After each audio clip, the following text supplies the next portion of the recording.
Thomas. That is happening. You can see right in. So?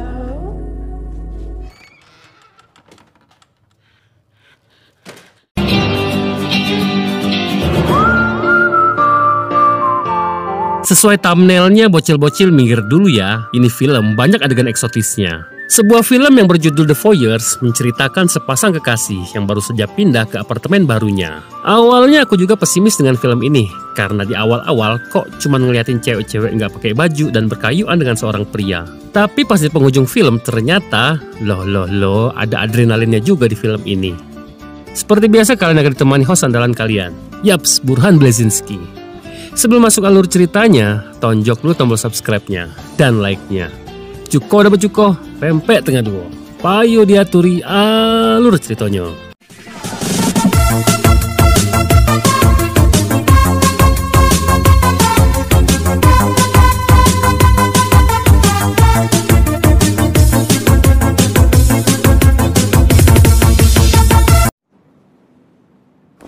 Thomas dan Pippa nggak pakai Ruchika adalah sepasang kekasih yang baru saja pindah ke sebuah apartemen yang baru saja mereka sewa. Bersama sang agen mereka dijelaskan bahwa mereka dilarang untuk mempaku dinding apartemen tersebut. Mereka juga tak lupa bersenda gurau di sana dan sempat meminta si agen untuk memfoto mereka untuk koleksi album fotonya.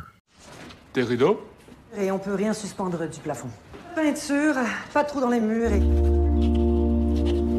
Thomas sendiri memiliki kebiasaan meminum sebuah minuman kesehatan, yaitu cairan klorofil. Pippa memintanya untuk menunda punya anak setidaknya 4 tahun karena dia ingin menikmati masa indahnya hanya berdua saja. Tak lama kemudian perhatian mereka pun teralihkan oleh sebuah lampu flash dari tetangganya, yang seorang fotografer profesional. Di sini mereka sempat melihat semua aktivitas tetangganya tersebut, dan salah satunya ketika si tetangga tengah berkayuan, Pippa yang melihatnya pun memutuskan untuk ganti baju dinas malamnya. Namun Thomas justru tidur tanpa memperdulikan hasrat pengayu sang kekasih.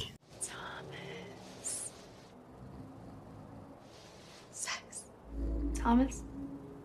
Pippa sepertinya memiliki kehidupan yang sempurna. Selain kesuksesan bekerja di sebuah klinik kesehatan mata, Thomas juga bekerja sebagai komposer musik di sebuah sekolah musik di kotanya. Dia juga memiliki teman-teman yang sangat perhatian terhadapnya. Serta di tempat kerjanya, sang dokter yang sangat perhatian padanya, yang memberinya sebuah rumah-rumahan untuk minuman burung sebagai hadiah selamatan untuk apartemen barunya. Dan saat di rumah, Pippa menggantung benda tersebut di depan balkonnya. Setelah itu mereka pun kembali menonton tetangganya beraktivitas. Bahkan mereka memberi nama si pria dengan sebutan Brand dan si wanita dengan sebutan Margot. Tak cukup di situ, ketika pulang nongki, Pippa pun berinisiatif untuk membeli sebuah teropong agar memudahkan mereka untuk menonton tetangganya berkayuan. Wow, these get so close. I know, right? So this might be a little problematic. $100. Only did you negotiate? Keduanya pun nampak sangat menikmati kegiatan tersebut. Bahkan ketika Brand mulai berkayuan dengan wanita lain selain Margot, mereka mulai praktek berkayuan juga di sana. Hingga detik itu, Pippa nampaknya sangat terobsesi dengan kehidupan Brand. Dan setiap ada waktu, Pippa selalu meneropong tetangganya tersebut. Bahkan keesokan paginya, Pippa pun mendapat ide untuk menggunakan sebuah laser mikrofon untuk menguping semua percakapan tetangganya tersebut. Laser pointer thingy work. Masalahnya, mereka memerlukan sebuah cermin untuk memantulkan gelombang cahaya laser tersebut agar mereka dapat menangkap gelombang laser berupa suara. Untuk itu, mereka pun ikut serta dalam pesta Halloween yang diadakan oleh Brand dan Margot. Untuk kemudian mereka menaruh sebuah cermin kecil di sana, sehingga saat pesta selesai, mereka lanjut mempersiapkan semuanya agar mereka dapat menguping dan menonton aktivitas tetangganya tersebut.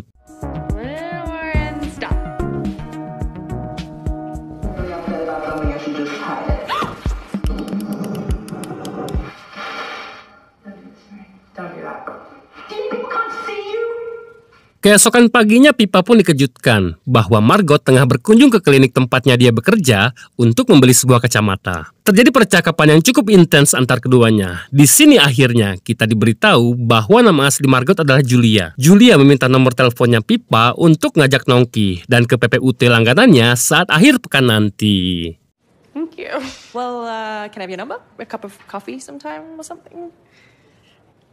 Yeah, I so. Di lain sisi, Thomas yang tengah di rumah pun kembali teralihkan perhatiannya. Di sini, Thomas melihat bahwa Brent tengah memfoto dan lanjut berkayuan dengan wanita lain selain Julia. Hingga saat malam, Thomas pun bercerita tentang semua apa yang dia lihat tadi siang. Pippa yang kini menganggap Julia adalah temannya pun merasa bahwa sudah kewajibannya untuk memberitahu Julia tentang kebusukan suaminya itu, namun Thomas menentangnya dan pergi dari sana. Straight up, none of your business. She doesn't need to be saved. She doesn't need to be saved by you. Singkat cerita, saat akhir pekan, akhirnya Pippa pun bertemu dengan Julia untuk kedua kalinya. Mereka pun lanjut ke PPUT langganannya. Di sini terungkap bahwa nama asli Brent adalah Sebastian Jacobs. Mereka juga bercerita tentang diri mereka masing-masing. Di antaranya, makes, mikes, cita-cita, berapa jumlah mantan, berapa kali berkayuan, sampai akhirnya Pippa pun terbawa suasana dan keceplosan memanggil Julia dengan sebutan Margot. Are you okay, Margot? Julia. Who's Margot? Saat malam Pippa pun lanjut mengintip lagi. Namun kali ini Pippa justru semakin berimajinasi dan bahkan dia merasa bahwa dirinya berada di dekatnya Sebastian hingga suatu malam Pippa mengintip Julia yang tengah sendirian dan berinisiatif mengirimkan sebuah pesan melalui mesin fax yang intinya Pippa memberitahu bahwa Sebastian sudah berselingkuh dan menyimpan sebuah kondom bekas di kotak sampah di dekat kamar mandinya. Tapi tiba-tiba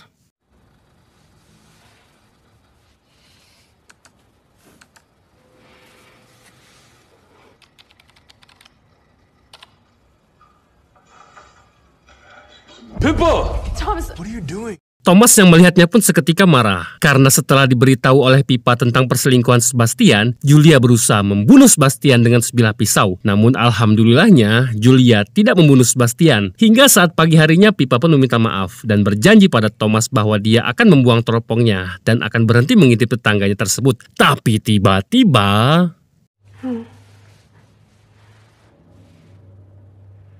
No.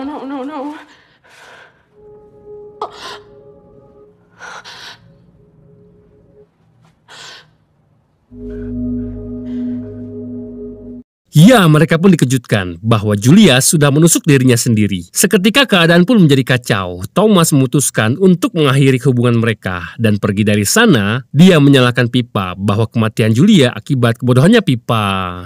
You ended that fucking woman's life! I love you. If you loved me, you would have listened to me. It's over.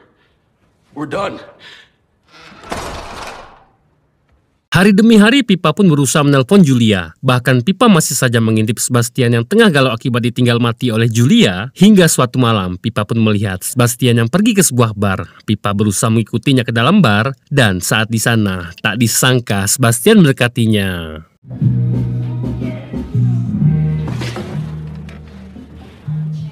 Di sini Sebastian justru merasa familiar dengan kecantikan mata yang dimiliki oleh Pippa. Anehnya Sebastian justru menanyai pertanyaan-pertanyaan aneh pada Pippa. Dek, kamu udah pernah nonton bokep?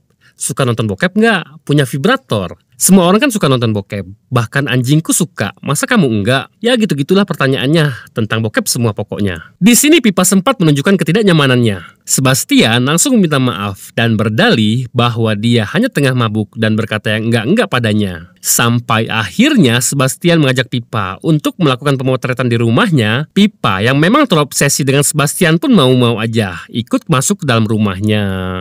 We got the good stuff, shall we?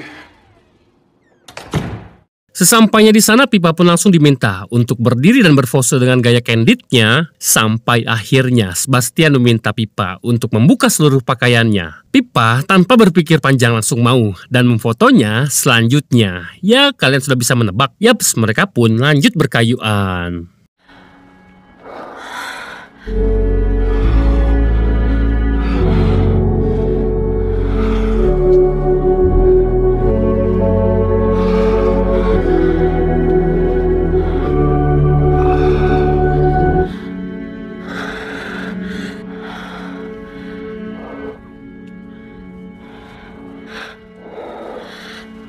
Secara bersamaan di luar diperlihatkan Thomas yang baru saja sampai ke apartemennya dan meminum cairan klorofilnya. Di sini Thomas merasa aneh dengan cairan klorofilnya dan membuangnya ke tempat minum burung di balkonnya. Thomas sempat melihat bahwa Sebastian tengah berkayuan dengan seorang wanita. Awalnya Thomas merasa bahwa itu hal yang biasa. Namun tiba-tiba Thomas merasa sangat amat terkejut bahwa yang tengah berkayuan dengan Sebastian adalah Pippa istrinya. Sehingga saat pagi harinya ketika Pippa baru saja pulang ke sana, Pippa dikejutkan bahwa Thomas sudah tewas dalam keadaan tergantung.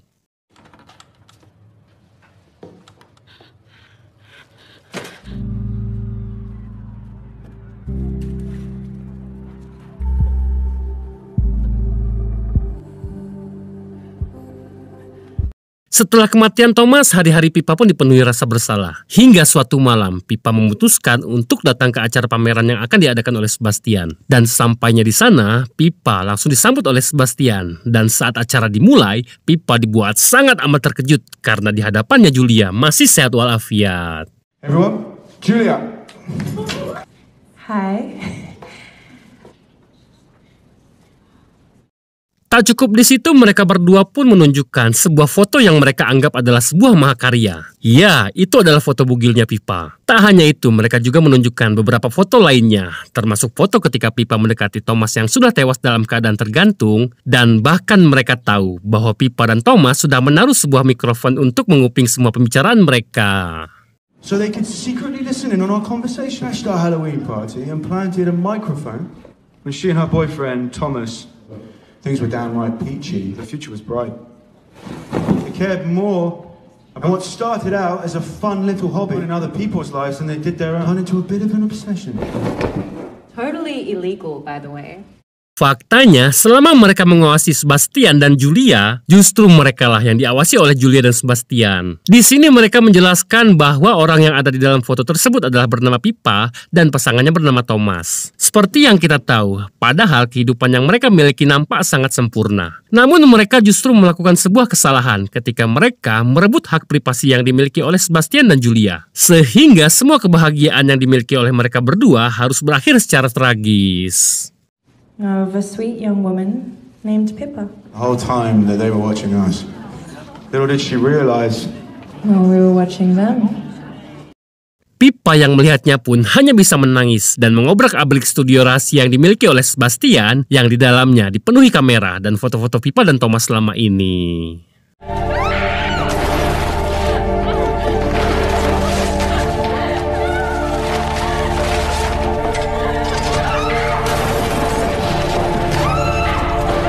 Keesokan harinya Pippa pun mulai berkemas untuk pindah dari apartemennya. Hingga saat Pippa membuang air yang ada di dalam tempat minum burungnya, di sini Pippa melihat sebuah kejanggalan karena semua burung di situ sudah dalam keadaan mati.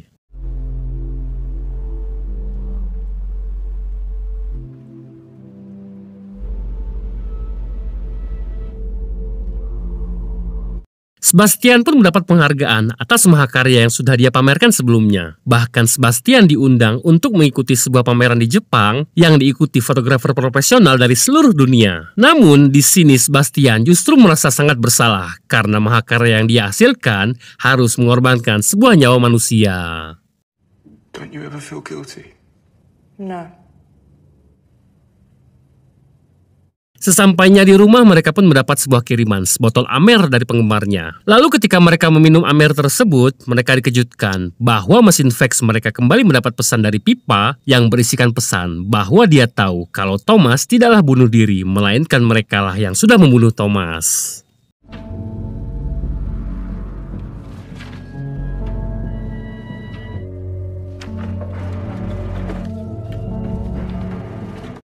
Kemudian Pippa menggiring mereka menuju klinik kesehatan mata tempat dia bekerja. Hingga saat sampai di lantai atas, Pippa menjelaskan semua teorinya tentang kematian Thomas yang faktanya ketika Pippa berkayuan dengan Sebastian, Julia menaruh sebuah racun di dalam minuman klorofilnya Thomas. Thomas yang merasa bahwa minumannya sudah tidak enak pun membuangnya dalam wadah minuman burung tersebut. Lalu saat dia mendapati Pippa tengah berkayuan dengan Sebastian, disitulah racun tersebut bereaksi. Dan Julia menggantung mayat Thomas sehingga Thomas seolah mati akibat gantung diri. That is a hell of a theory, Pippa. And then you made it look like he did it himself. Tak lama kemudian Julia pun pingsan, hingga saat Sebastian kelengan, Pippa pun menjelaskan bahwa Amer yang sudah mereka minum sebelumnya adalah kiriman dari Pippa yang sudah dicampur oleh sebuah obat tidur, sehingga ketika mereka berdua sudah benar-benar pingsan, Pippa melaser mata mereka berdua, lalu film pun ditutup dengan memperlihatkan Sebastian dan Julia sudah dalam keadaan buta.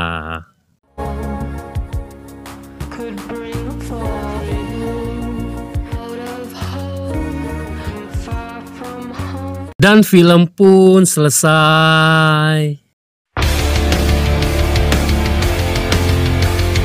Secara keseluruhan sebenarnya aku kurang setuju sama endingnya. Kalau si Sebastian sama Julia yang justru jadi korbannya.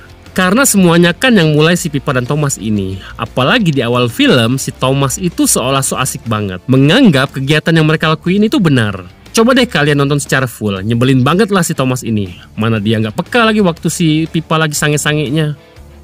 Terus satu plot hole yang gak dijelasin. Jendela si Sebastian kan padahal mereka punya hordeng. Kenapa gak ditutup aja waktu mereka berkayuan? Kalau apartemennya si Pippa kan gak pakai hordeng wajar. Karena dia dilarang oleh si pemilik apartemennya.